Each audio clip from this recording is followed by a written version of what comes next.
I don't have to tell you that normally when the government does its functions and does economic development, it's got two ways to go. One way is the easy way. And let me tell you, the easy way is to do business with those who have been having their way and been prospering for hundreds of years. And then, of course, there's a hard way. And the hard way is to do business with us. Now, by the way, that's easier said than done. And Ray Skinner was one of those people who was willing then to take the hard way.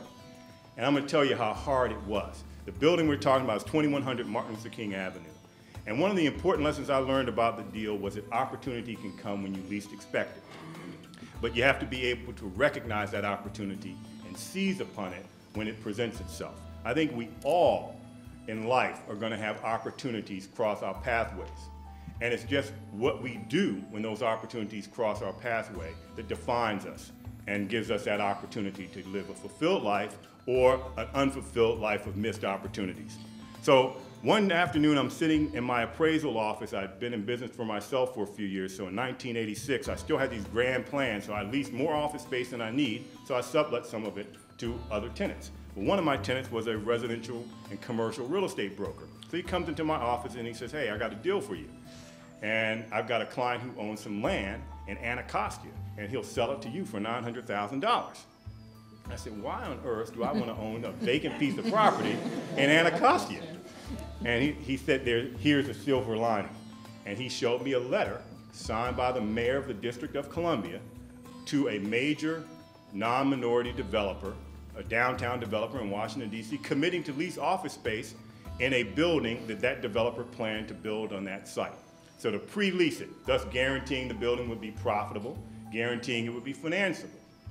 But there was one catch, that the owner of the property, this developer, didn't have a deal to buy it from the owner. He was haggling over $150,000. So that was my opportunity. So I quickly set up a meeting and met with the seller of the property and agreed to pay him his asking price, which was $900,000. And I figured that, you know, this was my opportunity. Now, I didn't know anything about development. I knew something about real estate. So I went out and got some partners.